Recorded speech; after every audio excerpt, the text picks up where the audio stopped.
Welcome back to the channel, folks.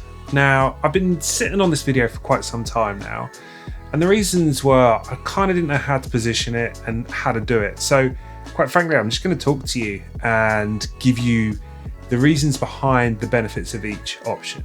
So this video is about digital versus optical scopes. And what I mean by that one is this is a digital scope. It has a battery in and you see everything on a digital screen. And an optical scope is you are literally looking through glass like you would be through binoculars or something like that. We want to talk about the pros and cons because there is pros and cons to each. So let's get into it, and then it will allow you to make a decision on what's best for you and your budget. So for today's video, I'm going to be talking about two scopes in particular. I do have a number of other scopes, but for this video we have the DNT Optics Zulus. This is the 5-12 HD V1, and I also have the Hawk Fast Mount. This is 6-24x50 and is our optical scope. I can show you some other options at the end, but these are two just to give us a bit of a benchmark for a discussion point. Let's start with day use.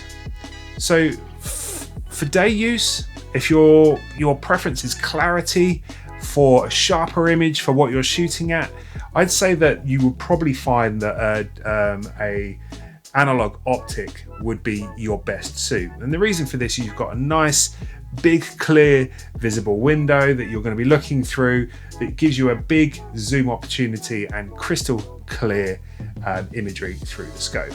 So something like the optical scope like this fast mount would give you everything you need for most of your products. The fast mount may be a bit long, so if you're mounting this on something that is like underlever, let's say the TX200, you may have problems with loading a pellet. You can get it that if you got a side winder instead, this would be slightly shorter, and your adjustable focus for your distance would be on the side. So there are options around these analog optics. So that only negative would be that the length of these can be quite long, but you can adjust for that by changing which one you purchase. Now for daytime, if you're looking at a digital scope, now if you're a creative like me, that's when a digital scope might be coming into greater preference for the daytime. That being said, you have the ability to record your shots. So if you're shooting and you want to get that footage out, see how your aim is, or use it for yourself, that's where a digital optic might come in use for you as well. If you are using it for work purposes, if you're a pest controller or something along those lines, you then have the additional benefit of a rangefinder and also a ballistics calculator. So if you're getting out of those longer distances, if you tune this right, you're able to take the guesswork out of your shots. That means that it will give you a reticle that shows you where you need to aim for the distance that you're shooting. So you may have a slightly fuzzier picture at distance, but what you are getting is that ability to hit your shots every time with the right calculations. So again, two different options, two different benefits there. So let's talk about night shooting. When you hit dusk, when you hit nighttime, that's when a digital optic really comes into its own. You can have add-ons to an analog like this, but then you're going to be adding onto the distance, or sorry, the length of what you've already mounted to your scope. So an all-in-one package like a Zulus here, you have an infrared torch that allows you to illuminate up to distance with your night vision and dusk vision, so you're able to shoot in any conditions, and you can also dial that in with those optics, with those reticles and ballistics calculator that we've already mentioned. So when it comes to nighttime shooting, I don't think there is any real contest at this point other than using a digital scope to allow you to do that nighttime shooting and dusk shooting and all-weather shooting. In fact, the digital kind of pips the post on that level. Speed to zero. Now, if you are more of a seasoned shooter, a analog optic like this one here, you know how to mount it on your rifle, you know how to zero it at distance, you are pretty much a pro at doing that. Now, I move these scopes onto multiple rifles because unlike most of you where you'll have your setup for a longer amount of time, I change the scopes pretty much weekly, and you get pretty used to mounting and zeroing those scopes. It is an art.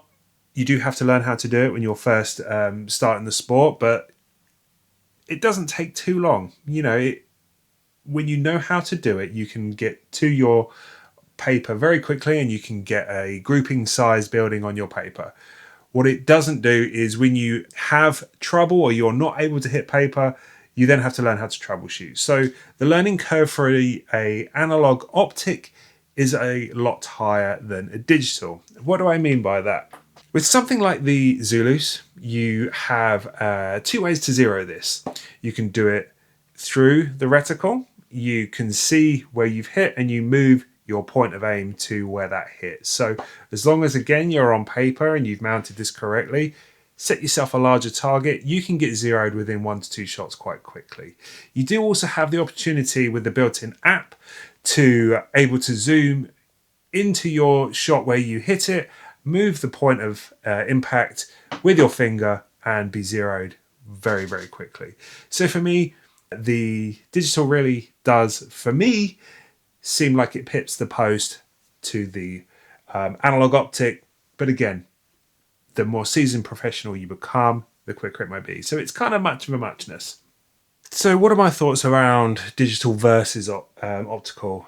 Now, being a creative, like I say, I think the benefit for me is being able to show you what I'm looking at. So when I'm explaining something or evidencing that I'm aiming in a center point and I'm hitting a center point, the digital is the benefit here. You also have the option for first focal plane, second focal plane, that single shot zero, you have it record when you take your shot and it does it automatically. So from a creator's standpoint, the digital option is my preference. Now, I only have a Picatinny Weaver mount for this.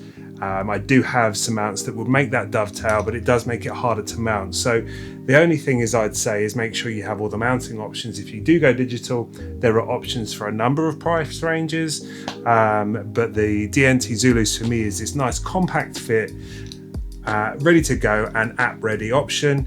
This V1, and my preference for the V1 is you're able to put an SD card in and out over the V2, but you have everything you need in this small package. I think the only thing that I do find for this versus, say, the fast mount from a clarity standpoint is that you're not using glass and it does get a little bit fuzzy at that higher digital zoom ratings.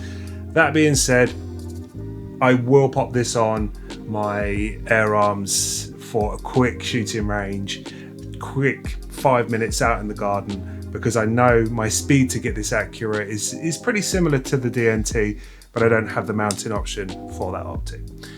That's there for it to be said. You will find that the digital optics come with a higher price range, but you are ultimately getting multiple scopes in one by buying a digital optic over an analog optic.